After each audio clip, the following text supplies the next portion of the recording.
그리스도 예수의 사람들은 육체와 함께 그 정욕과 탐심을 십자가에 못 박았느니라.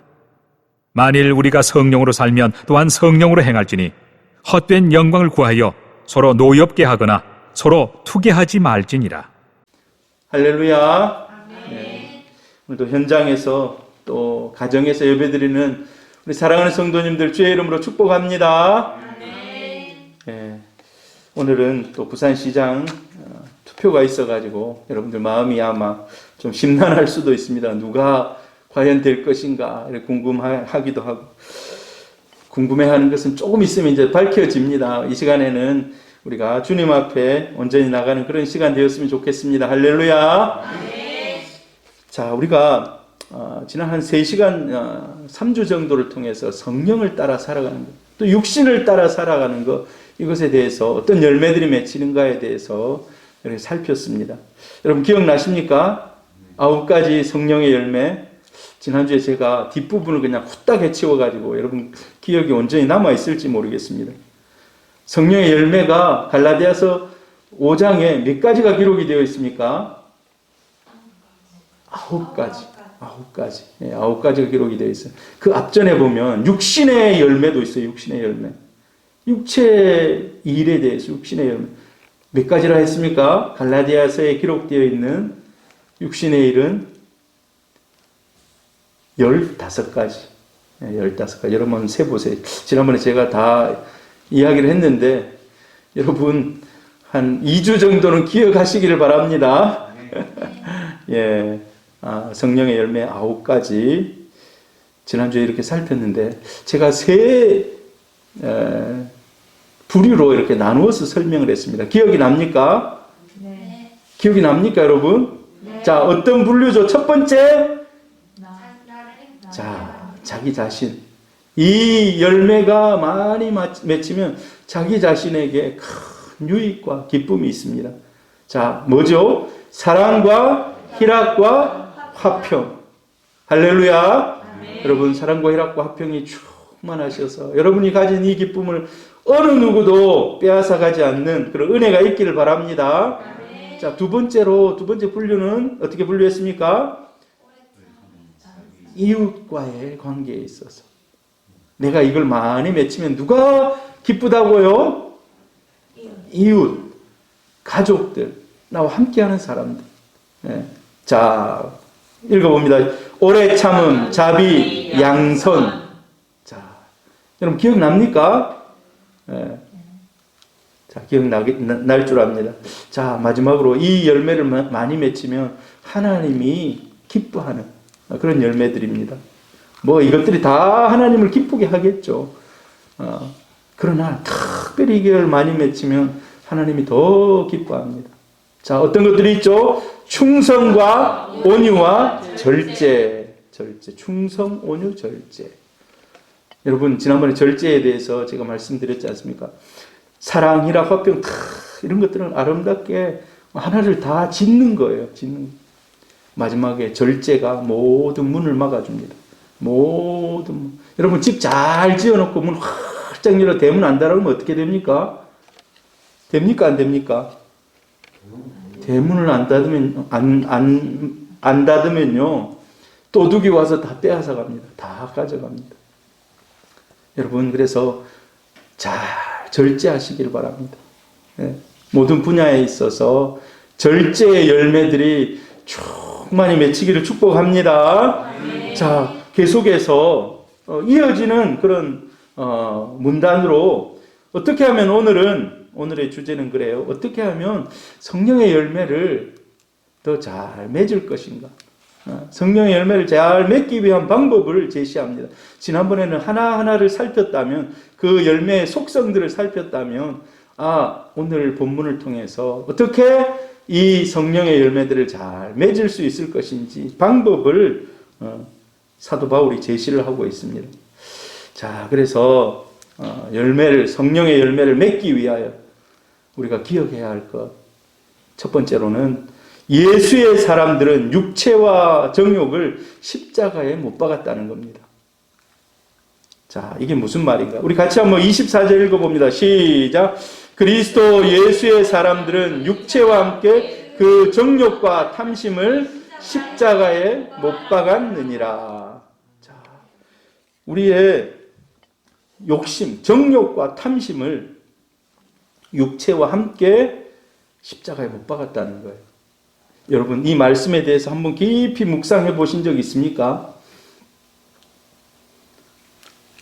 우리 육체, 정욕, 탐심. 여러분, 십자가에 못 박히면 어떻게 됩니까? 예수님 십자가에 못 박혀서 어떻게 되었습니까? 죽었습니다. 죽었습니다. 이 말씀을 깊이 묵상해 보면 죽으라는 겁니다. 예. 목숨을 끊으라고 그런 건 아니에요. 여러분, 끊다고 해서 목숨을 끊으면 안 됩니다. 여러분, 오늘 설교를 잘 들어보시기를 바랍니다. 우리 예수님 믿을 때 예수 믿는 사람들이 두 가지 중요한 것을 믿습니다. 우리 신앙의 핵심이라고 할 수 있는 것. 자, 뭐죠? 예수님이 나를 위해서 죽어주셨다. 할렐루야. 네, 나를 위해서, 나의 온갖 죄악들을 위해서 예수님 나 대신 죽어주셨다. 그래서 예수의 죽음은 대속의 죽음입니다. 대속. 나를 대신하여 속죄해 주시기 위한 죽음. 할렐루야. 자, 그리고 예수님의 부활을 믿습니다. 부활은 제가 주일날도 얘기했잖아요. 부활의 가장 큰 의미는요, 완성입니다. 완성. 모든 걸 완성하는 것이 부활이에요. 부활.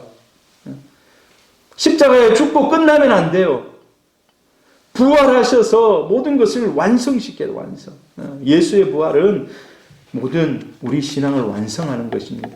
여러분, 그래서 저와 여러분의 삶 가운데도 부활의 영광이, 부활의 은혜가 여러분의 삶 가운데 있기를 바랍니다.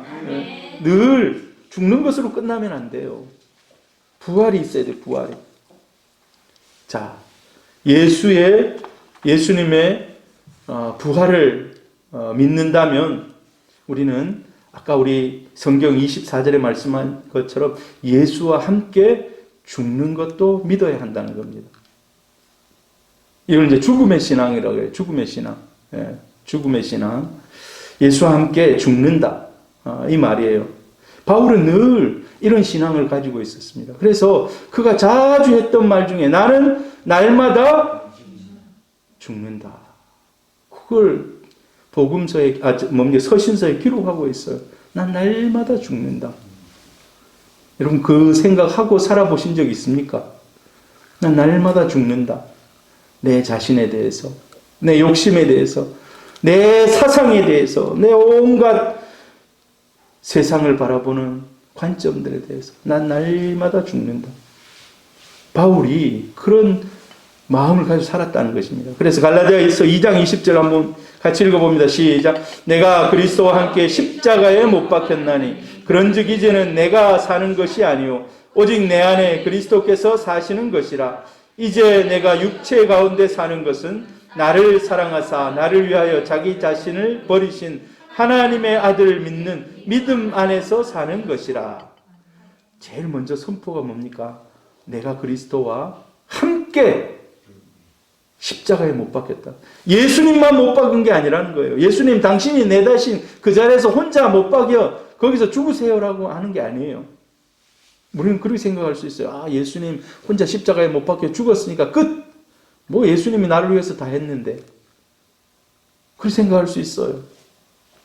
예수님 뭐 나를 위해서 십자가에 죽어주셨잖아. 내가 할 게 뭐 있어. 이제 예수님이 다 했는데.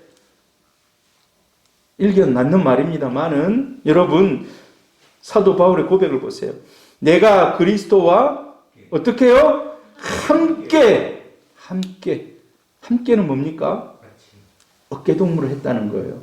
동참했다는 거예요. 지난번에 우리 순환절 예배 때 구레네 시몬이 마지막에 어떻게 합니까? 예수를 뭡니까? 이 십자가를 매라 하니까 쭈삣쭈삣 해가지고 나오면서 이렇게 해서 하잖아요. 그 다음에 제일 마지막에 모습이 어때요? 어깨동무를 탁 하면서 둘이서 이렇게 딱 가잖아요.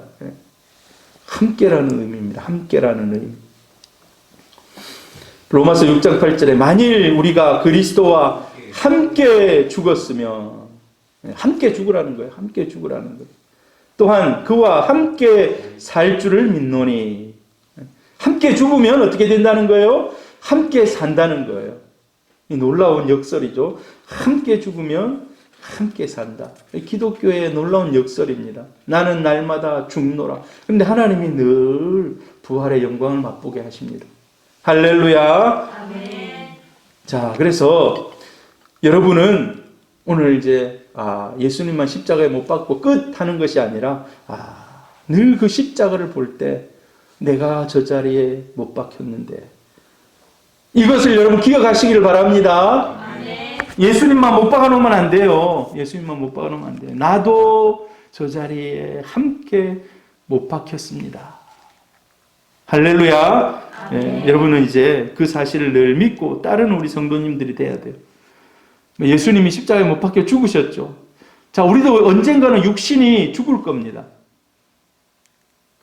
안타깝게 우리 김둘람 성도님의 아들처럼 갑자기 돌아가실 수도 있고, 어떤 사람은요, 예수를 믿었는데 심각한 교통사고를 당해서 그 자리에 돌아가시는 분도 있어요. 예수 믿는다고 늘 천수를 누리면서 살다가 죽는 건 아니에요. 그러면 얼마나 좋겠습니까? 그러나 하나님이 부르시는 방법은요, 각각 제각기 달라요. 어떻게 부르실지 몰라요. 어떤 이제 앞전 교회에 그 수요일 날 실버 예배가 있어요. 실버 예배가. 이제 오전에 11시부터 12시까지 실버 예배를 드리고, 실버 예배는 65세 이상이요. 한 130명에서 150명 정도 모여서 예배를 드리고 같이 점심 드시고, 또 어르신들이 순모임 한다고 이렇게 방에 가서 이제 막 자기들끼리 이야기하고 또 간증하고 놀다가 뭐 찬양 연습도 하고, 실버 찬양대가 있어가지고 찬양 연습도 하고, 야, 우리 저녁에 보신탕 한 그릇 먹으러 갈까? 할매들이 요즘 우리 기가 좀 딸리잖아. 보신탕 한 그릇 먹으러 갈까? 그럼 보신탕 좋아하십니까? 안 드시는 분들도 많을 겁니다. 보신탕 한 그릇 먹으러, 좋지, 보신탕 한 그릇 먹자. 가까이 가서 보신탕 한 그릇 먹고 집에 와가지고 자는데, 그 가족들이 같이 사는데, 야, 숨쉬기가 곤란하다 하고 돌아가셨어요. 여러분 어떻게 생각하십니까? 제가 생각할 때 정말 복된 죽음이다라는 생각이 들어요. 나이도 많이 이제 드셔가지고 할 거 다 이렇게 하고 마지막에 하나님께 수요 실버 예배 탁 드리고, 여러분 하나님이 가장 기뻐하는 것은요, 뭐 삶의 방법들이 다 달라요. 하나님 부르시는 방법들이 다 다르지만 여러분 죄 짓는 가운데 죽지 않기를 축복합니다. 예수 믿는 사람이 죄 짓다가 죽으면 그건 정말 하나님께 영광이 안 되는 거예요. 그러나 의인의 삶을 살다가 자기의 십자가를 지고 가다가 예배 가운데, 찬양 가운데 하나님 앞에 간다면 하나님의 더욱더 큰 기쁨이 될 줄 믿습니다. 우리 언젠가는 죽어요. 그런데 그 죽음 이전에 우리 그리스도인들에게는 이런 육체의 죽음과 함께 특별한 죽음이 하나 더 있다는 거예요. 정욕의 죽음, 탐심의 죽음입니다. 정욕의 죽음, 탐심의 죽음. 자, 이 정욕이라는 거 원어로는 파데마라고 이렇게 얘기하는데, 고난, 고통, 불행, 감성적인 아픔을 뜻하는 그런 단어입니다. 정욕. 탐심, 에피디미아라는 이런 원어면서 충동, 욕망, 갈망. 이제 이 충동, 욕망, 갈망은 죄에 대한, 앞으로 죄를 지어야지 하는 여운을 남겨두고 뭐를 이렇게 이 욕망이나 갈망을 가지는 것. 자, 그런데 그거를 어떻게 해야 된다는 것입니까? 그거를 다 죽이라라고 얘기하고 있어요. 죽이라라고. 사도 바울이 그걸 다 죽이라라고요. 자, 그리스도인들은 육체를 가지고 있습니다. 그런데 오늘 바울이 하는 얘기는요, 육체적인, 이런 우리가 육체를 가지고 있지만 이게 이제 직역하고 말 그대로 번역을 하면 시체처럼 살아가라는 거예요. 시체처럼. 뭐에 대해서? 의에 대해서는 우리가 시체처럼 살면 안 됩니다.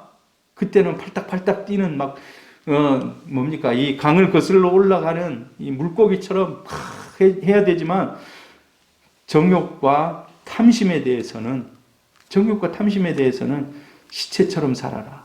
여러분, 근데 이게 정말 이루기 힘든 어려운 작업입니다. 인생 살아가면서. 왜 믿음의 선배들이 수도원을 만들었겠습니까? 왜 저 사막에 가가지고 아무도 없는 곳에 가서 움막 하나 탁 지어놓고 거기서 그 먹을 게 뭐가 있겠습니까? 저는 지난번에 1월 달인가 저 무척산 기도원에 올라갔어요. 무척산 기도원. 우리 아들하고 올라갔어요. 무척산 기도. 무척산 기도원 올라갔는데 무척 힘들더라고요.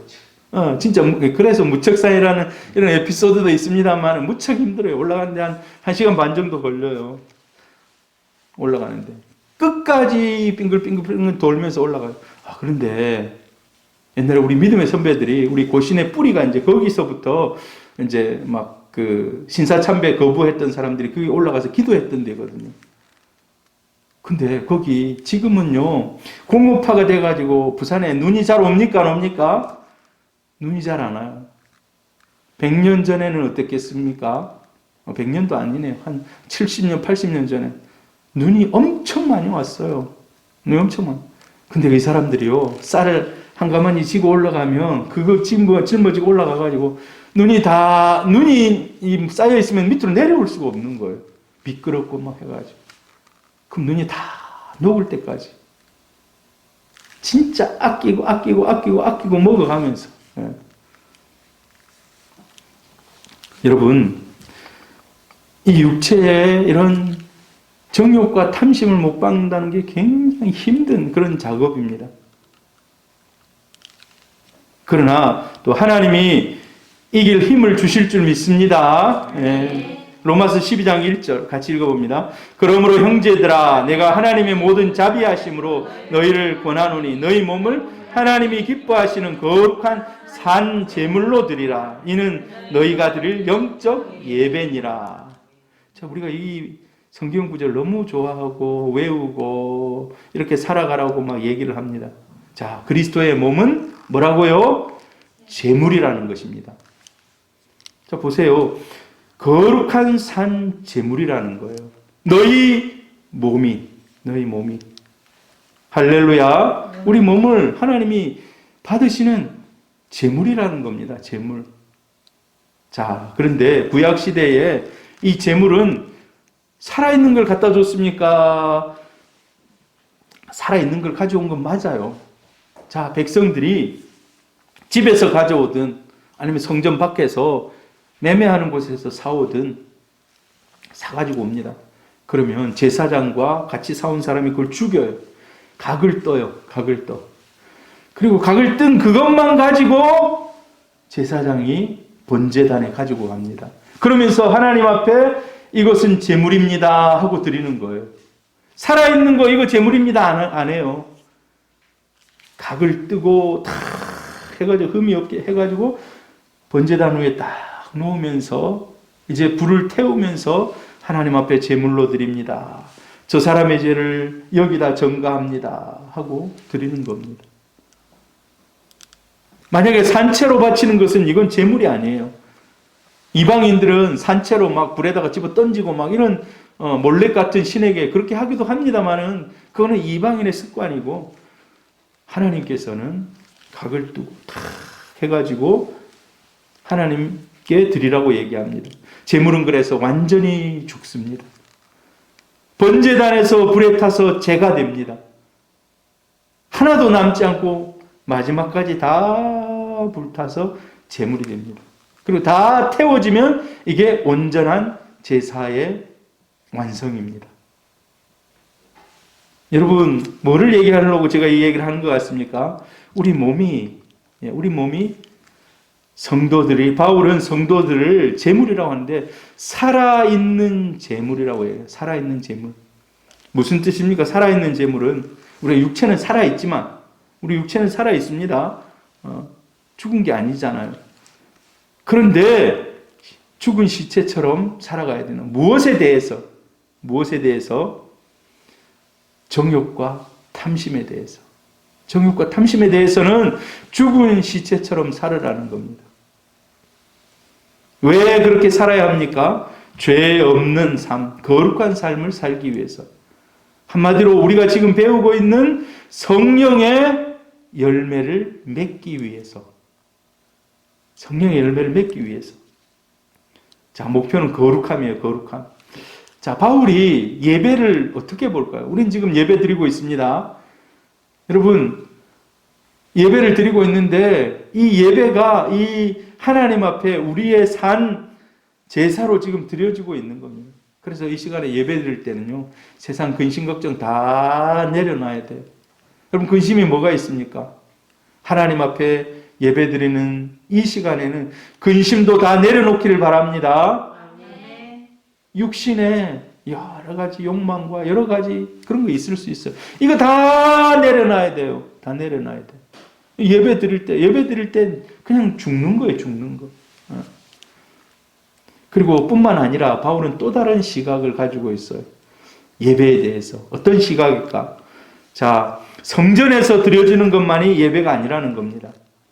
지금 우리가 앉아서 예배 드리는 이것만 예배가 아니라는 거예요.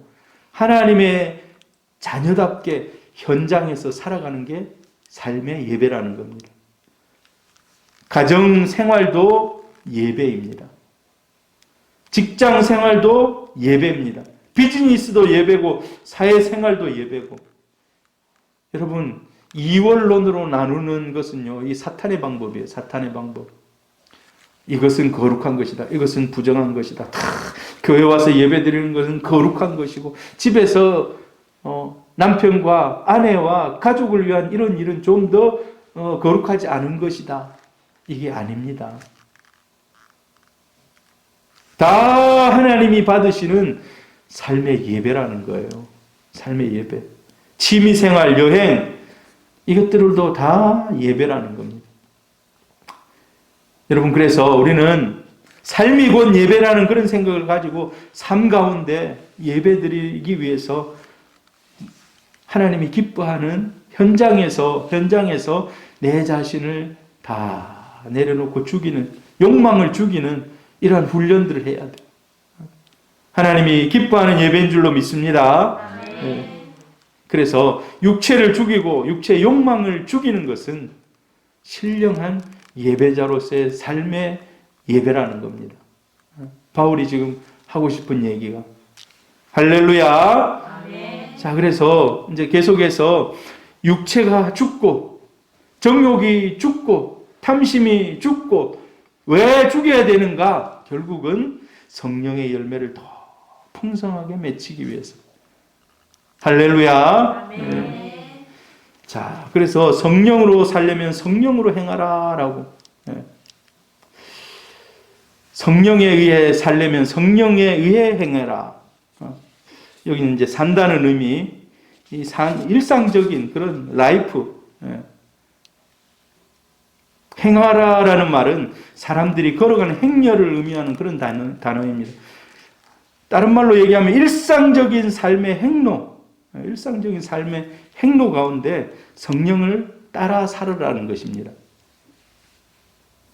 성령으로 사는 사람은 매 순간 삶의 행로 가운데 성령의 뜻에 의존하고 살아가는 사람들입니다.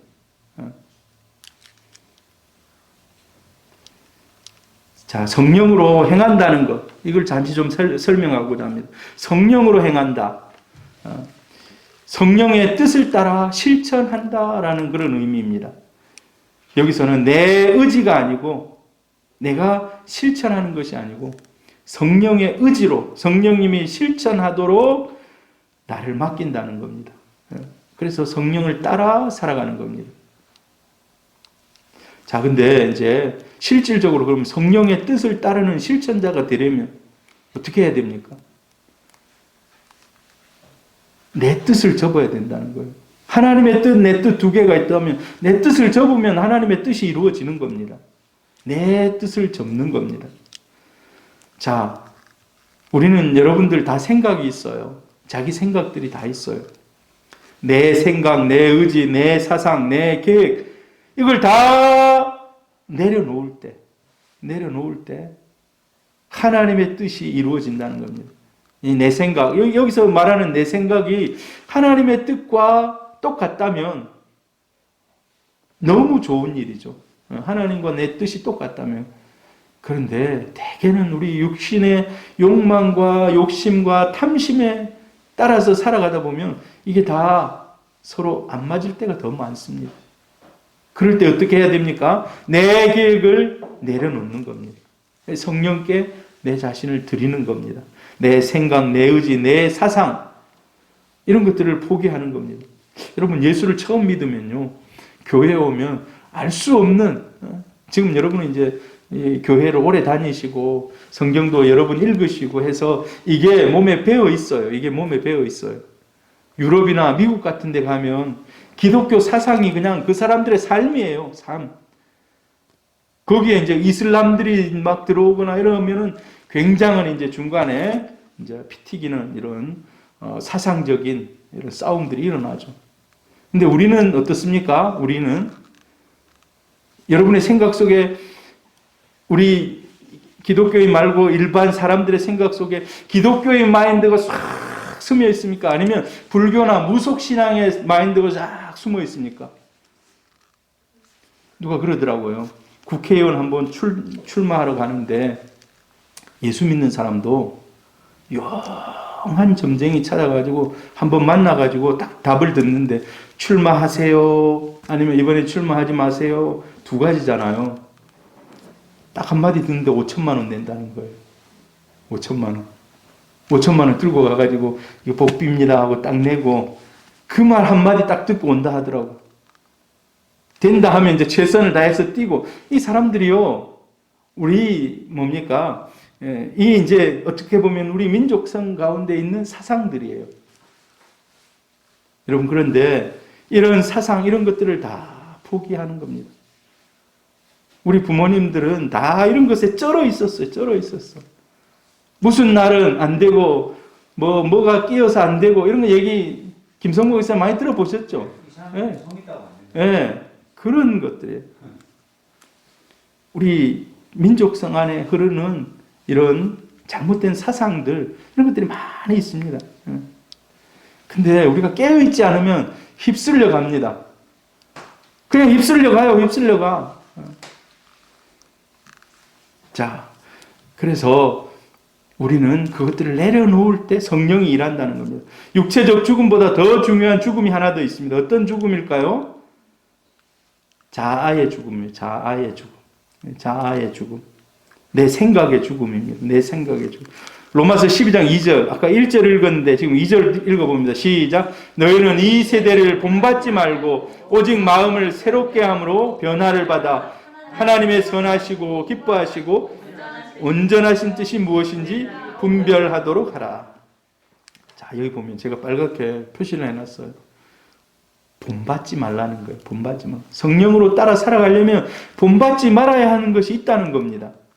두 가지. 본받지 말라가 첫 번째. 그럼 본받는다는 것이 뭘까요? 본받는다는 것이 이 세대를 본받지 말라. 이 뭡니까? 원어에 보면 외모를 같이 한다. 아니면 확증한다. 라는 그런 의미예요. 세상과 외모를 똑같이 하는 거예요. 외모를. 끝없이 세상이 바뀌어 갑니다. 끝없이 세상이 바뀌어요. 그 바뀌어가는 세상에 나도 몸을 맡겨가지고 바뀌어가는 거예요. 나도 바뀌어가는 거예요. 이게 본받는다는 겁니다. 육체를 따라 외형을 바꾸는 이런 모습. 근데 예수 믿는 사람들이 그렇게 세상을 본받고 따라가고 막 하는 것. 이게 이제 성령에 따라 살지 못하는 사람들의 모습입니다. 여러분 세상은 너무 빨리 바뀌어요. 너무 빨리 바뀌어. 예수 믿는 사람은 때로는 아날로그가 돼야 돼요. 아날로그. 디지털 너무 좋아하면 안 돼요. 저도 뭐 디지털 좋아합니다만은 늘 이런 거 막 성경책 들고 다니는 거 저는 추천합니다. 성경책 들고 다니는 거. 제가 이 새소망교회 올 때 이 성경책을 샀거든요. 3년 전에 오면서 새로운 마음으로 성경을 읽어야 되겠다. 그래서 어디를 가든지 제가 가지고 다니려고 해요. 사실 안 가지고 다니도 돼요. 여기도 성경이 들어있어요. 그러나 여러분 이거 가지고 다니는 것을 추천합니다. 세상이 이거 가지고 다니라고 막 얘기해요. 그래서 젊은 사람들은 다 이거 가지고 와요. 교회 이거 가지고 오는 걸 불편해해요, 사람들이. 그런데 이걸 가지고 오면요, 아, 저 사람 교회를 가는구나, 예수 믿는 사람이구나, 누구에게나 다 알려집니다. 이거 가지고 그냥 덮어가지고 오는 사람, 이거 예수 믿는 사람인지 압니까? 몰라요. 예수를 믿으려면 우리는 확실하게 회색지대는 없습니다, 여러분. 확실하게. 자, 세상의 변화를 따라서 우리도, 예수 믿는 사람도 다 그걸 쫓아갈 필요가 없습니다. 거기에 너무 많은 에너지를 쏟을 필요가 없습니다. 이건 저에게도 해당되는 그런 설교를 준비하면서 저에게도 해당되는 일이 많아가지고 제가 회개합니다만은, 여러분, 너무 세상과 똑같아지려고 하면 안 됩니다. 특히 젊은 사람들, 누구나가 다 아이폰 쓰니까 아이폰 써야 된다 하고 이런 것들 있잖아요. 우리가 세상에 대해서는 때로는 세상에 눈 감을 필요가 있어요. 세상 새롭게 한다라는 단어도 있어요. 새롭게 한다. 자, 우리 외형과 외모가 세상과 동조되지 말아야 함 뿐만 아니라 내면은 오히려 날마다 새롭게 되어야 된다는 거예요. 날마다 새롭게 돼요. 옛날에 있었던 그런 사상들, 이런 것들을 다 쓸어내고 닦아내고 청소하고 기경하고 계속해서 우리를 바꿔가야 됩니다. 하나님이 기뻐하는 삶의 형식을 따라서, 하나님이 기뻐하는 말씀의 순종함을 따라서. 할렐루야. 네. 그래서 사도 바울이 사실 최고의 학부에서 공부한 사람 아닙니까? 그런데 자기의 사상을 다 옛날에 가지고 있던 유대인의 사상들을 다 어떻게 합니까? 배설물같이 여기노라 그래요. 배설물같이. 그리고 나는 날마다 죽을 뿐만 아니라 날마다 새로워진다는 거예요. 하나님이 주시는 은혜로, 하나님이 주시는 말씀으로 날마다 새로워진다는 거예요. 여러분, 그래서 여러분의 마음도 날마다 새로워지시기를 바랍니다. 날마다 이 말씀을 읽고 날마다 감동받고 감동받는 대로 순종하면서 살아가는 겁니다. 여러분, 우리가 세상의 것에 너무 민감하고 세상의 것에 너무 따라가면요, 마음의 수신장치가 세상을 향할 수가 있어요. 세상을 향한다니까. 저도 요즘에 이제 저 성경 뭡니까? 우리가 지금 붙이고 있잖아요. 일독하신 분이 나왔어요. 일독하신 분이 나왔습니다. 할렐루야. 아멘. 우리 노경혜 집사님이 일독했어요. 그래서 한 분 더 나오면 그분하고 공동으로 상을 주려고 그래요. 빨리 여러분 도전하시길 바랍니다. 이미 1등은 이제 노경혜 집사님이 했어요. 제가 아침에 새벽 기도하고 이제 7시 정도에 이제 올라가면 늘 뉴스 틀어놓고 들었거든요. 근데 이제 바뀌었어요. 이제 저도 이제 아침에 9시까지는 무조건 성경 읽자. 요즘 이제 성경으로 이제 바꿨어요. 저도 이제 마음을 좀 새롭게 해보려고. 여러분도 마음을 좀 새롭게 할 수 있기를 바랍니다. 예전에 그 습관들, 이것들로부터 주님이 기뻐하는 쪽으로 바꾸는 겁니다. 그래야 성령이 그 안에서 역사하신다는 겁니다. 할렐루야. 마음의 수신장치를 주님께로 향하라는 겁니다. 그전에는 계속 인터넷 많이 했다면 좀 줄이시고, 세상의 드라마, 온갖 세상 사람 만나는 거, 그게 열심이었다면 이제 우리의 마음의 주파수를 주님께로 좀 바꾸시기를 바랍니다. 아멘. 세상 유행 따라가는 사람들 너무 바빠서 성령의 음성을 듣지 못합니다. 절대 들릴 수가 없어요. 하나님 막 바쁜 가운데 막 주시는 분이 아니거든요. 하나님은 정지해서 주님 부를 때 하나님 음성을 주시는 줄 믿습니다. 제일 좋은 시간이 여러분 새벽 기도 시간이에요. 새벽에 다 일어나자마자 첫 시간을 하나님께 드리는, 저는요, 그 하나님 굉장히 기뻐하리라고 생각해요. 나의 첫 시간. 하나님은요, 첫 열매, 첫 시간, 처음 것을 하나님 더욱더 기뻐하는 줄 믿습니다. 성경에 보면요, 처음 것은 다 내 것이라고 그래요. 내 것이라고. 처음 것은. 장자도 내 것이고, 첫 열매도 내 것이고, 첫 시간도. 그래서 제가 이제 한번 해보려고 하다가 지금 안 되고 있는 게, 한 달에 첫째 날 새벽 기도. 이걸 한번 해보려고 했는데 지금 코로나 때문에 좀 안 되고 있는데, 코로나 좀 이제 잠잠해지면 할 겁니다. 여러분, 세상의 유행에 따라가지 마시고 주님 바라보고 주님 따라가기를 바랍니다.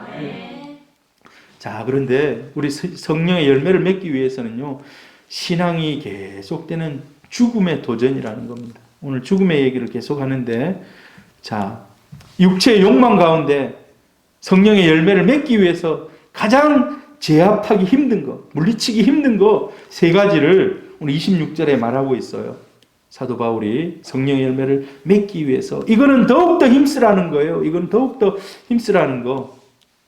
이 욕망들은 더욱더 내려놓으라는 겁니다. 자, 그게 뭘까요? 어떤 욕망일까요? 26절 같이 읽어봅니다. 시작. 헛된 영광을 구하여 서로 노엽게 하거나 서로 투기하지 말지니라. 자, 제가 빨갛게 이렇게 표시를 해놨어요. 아, 이 세 가지는 성령의 열매를 맺기 위해서 더욱더 투쟁하며 내려놓아야 할 우리의 욕망이라는 겁니다.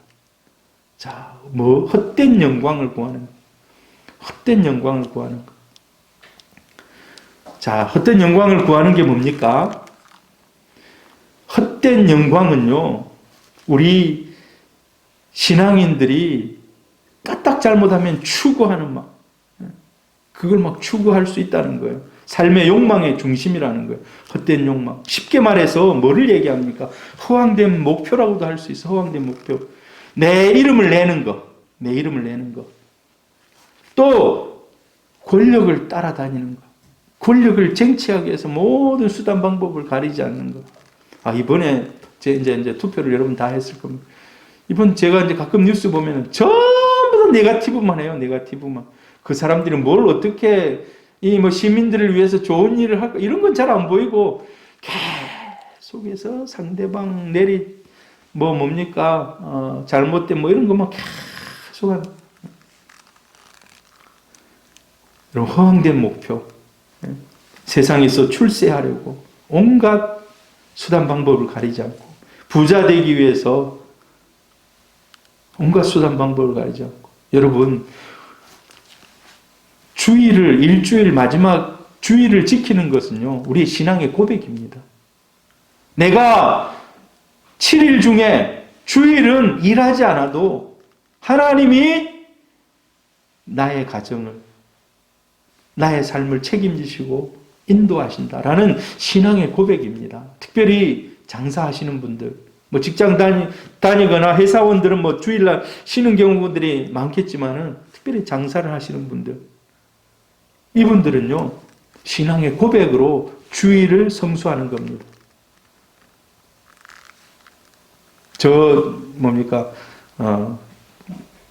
구서동 저쪽에 가면은 리디앤 폴이라는 그런 그 카페가 있어요. 온천교회 장로님이 하시는 카페인데, 월, 화, 수, 목, 금, 토, 토요일 가면 막 자리가 팍팍하니, 주일날은 딱 문을 닫아요. 주일날 딱 문을 닫아.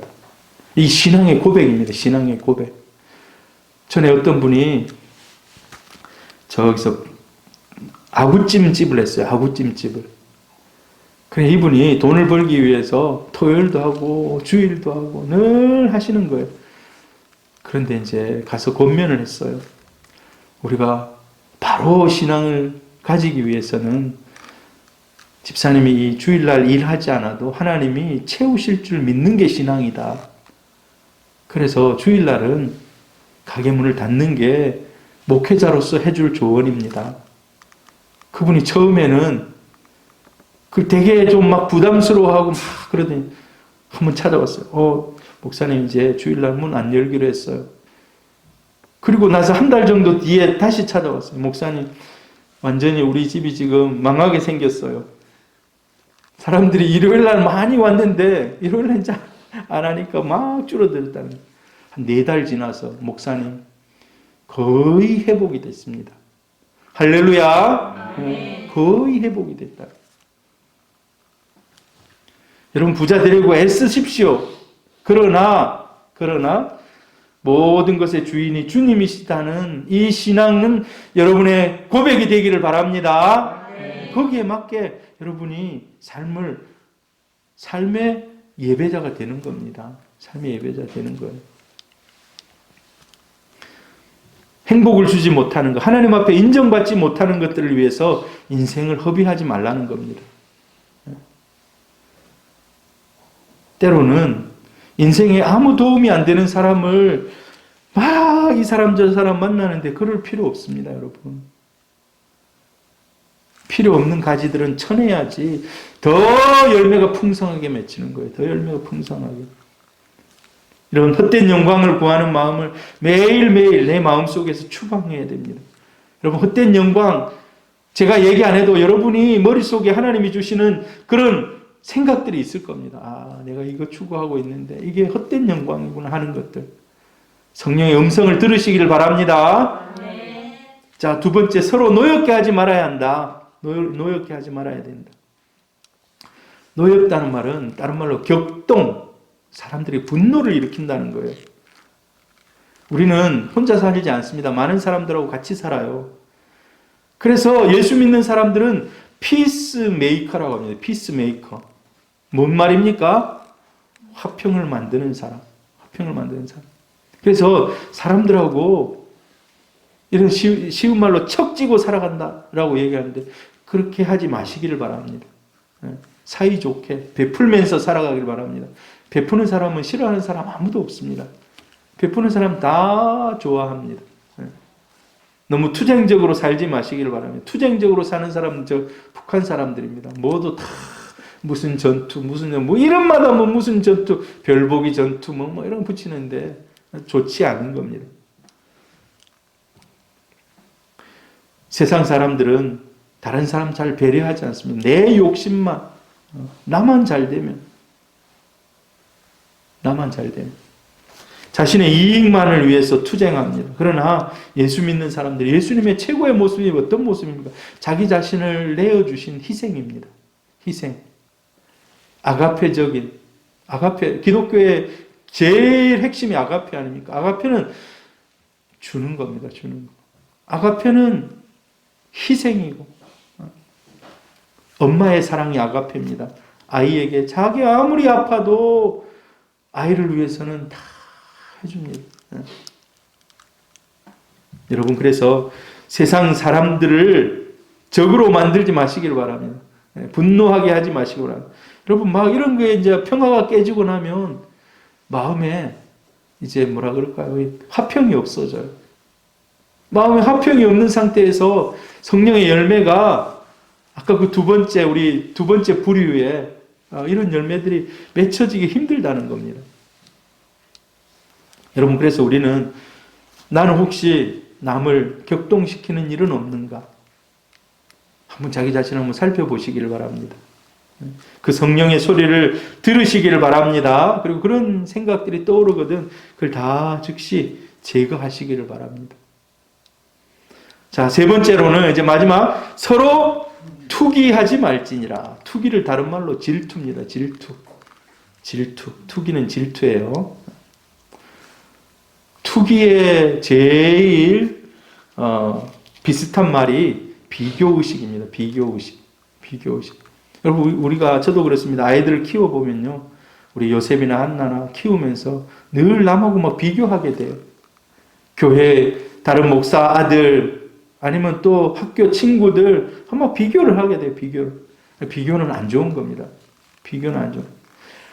여러분 우리의 기쁨이 남보다 조건이 좋아서 기쁘다. 남보다 조건이 좋으니까 행복하다. 그게 전부 다라면 이건 잘못된 겁니다. 왜? 우리보다 조건이 더 좋은 사람은 얼마든지 더 많거든요. 얼마든지 더 많다니까요. 우리 새소만교회 보세요. 성도들이 많지 않습니다. 그러면 이제 큰 교회하고 비교하면 우리는 안 기뻐요. 그러면 이제. 그러나 그렇지 않습니다. 우리를 통해서 구원받는 사람들이 한 사람이라도 와서 예수를 만나고 하나님의 은혜를 깨닫고 새로운 사람으로 변화되어서 살아간다면 거기는 더없이 큰 기쁨이 있는 줄 믿습니다. 저 큰 교회에서 100명이 변화되어서 예수 믿는 사람이 그만이 늘어났다. 우리는 한 명이라도 와서 정말 주님을 진심으로 믿고 변화되면 하나님은 오히려 작은 교회가 열심히 하고 있는 이 일에 더 기뻐하실 거라고 생각해요. 저는 어렸을 때 이런 생각했어요. 제가 시골에서 자랐잖아요. 시골의 목사님은 할머니들 모시고 데리고 애들 데리고 젊은 층이 없어요. 그 동네에 젊은 층이 없어요. 다 돈 벌러 서울로, 부산으로, 저 창원으로, 광주로 다 나가 없어. 층이 없어. 그러다 보니까 교회에 헌금할 사람도 없고 그래서 늘 보면요. 저 도시 교회에서 후원금이 오는 거예요. 후원금. 그거 가지고 살아가요. 그거 가지고. 그래서 내가 그런 생각이 들더라고. 저 목사님은 이런 데서 있을까? 저 그냥 큰 도시에 나가가지고 내가 좀 도시에 가서 개척하겠다. 이런 생각이 드는 거예요. 근데 이제 제가 어렸을 때 생각이에요. 그 생각이. 근데 지금은 바뀌었어요. 그분이 충성스러운 사람이다. 그분이 충성스러운 사람. 그 할머니, 할아버지들, 아이들 붙잡고 20년씩 그곳에서 다 있는 그분이. 여러분, 상급은 하나님 앞에서 받는 겁니다. 할렐루야. 네. 상급은 하나님 앞에서. 우리 교회의 역사가 지금 김영숙 권사님 아닙니까? 교회 역사잖아요. 교회 역사. 제가 권사님 주보가 아니라 뭡니까? 그 요람. 제가 요람도 좀 받아놨는데 그걸 좀 만들면 좋겠는데 우리 교회 가장 오래됐잖아요. 하나님 앞에서 상급이 클 줄 믿습니다. 네. 여러분 우리가 교회를 몇 년을 섬겼든지 상관이 없어요. 주를 위해서 남들이 알아주지 않는 그런 고난이 있고 고통이 있고 아픔이 있다면 하나님 앞에 큰 상급이 되는 줄 믿습니다. 네. 그래서 여러분 이 비교의식은요 지옥의 법칙입니다. 지옥의 법칙. 여러분 가정에도 이 지옥의 법칙이 떠나가기를 바랍니다. 비교하는 것 이거 다 떠나가기를 바래요. 천국은요 비교의식으로 살지 않습니다. 남이 잘 되면 박수 쳐줍니다. 좋은 일이 있다 그러면 박수 쳐주는 거예요. 가서 축하해 주는 거예요. 남이 잘 되면 함께하고 남이 어려우면 서로 도와주고 이게 천국의 법칙입니다. 우리 예수 믿는 사람들은 천국의 법칙으로 살아가십시오. 할렐루야. 네. 시기하는 거. 시기심 때문에 행복한 마음을 다 빼앗기지 않기를 바랍니다. 시기심에 빠진 사람은 성령의 음성을 듣는 것이 불가능합니다. 여러분 성경에 읽어보면 제일 시기심에 빠졌던 사람이 누군 것 같습니까? 여러 사람이 있습니다만 우리가 새벽기도 때 사무엘상을 탁 보면은요 사울 자기는 왕인데 다윗 쫓는데 그냥 온 일생을 다 바쳐요. 왕인데 자기 사위였는데 그걸 막 눈꼴 싫어가지고 보지를 못하는 거예요. 그거 잘 되는 것을. 여러분 그러면 어떻게 됩니까? 나중에 악신이 들고 결국 나중에 자살해서 죽잖아요. 자살해서. 여러분 시기심과 평생 싸우시기를 바랍니다. 네. 잘 되는 사람 있으면 축하해 주십시오. 힘들어하는 사람 있으면 가서 같이 안아주시고 같이 가서 그와 함께 울어주십시오. 할렐루야. 네. 마지막에 보면은 서로라는 말이 있잖아요. 서로. 이 서로 한 사람만 잘해서 되는 거 아니에요. 서로 우리 공동체 전체가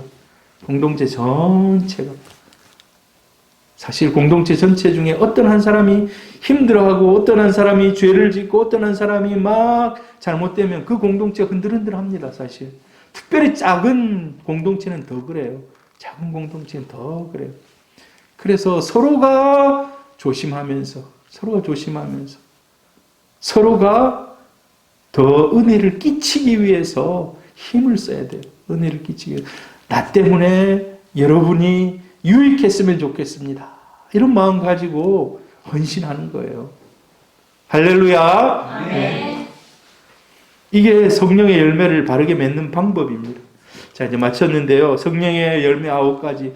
사랑과 희락과 화평과 오래 참음과 자비와 양성과 충성과 온유와 절제. 여러분, 이 많은 성령의 은사와 열매들이 여러분에게 충만히 맺히기를 주님의 이름으로 축복합니다. 할렐루야.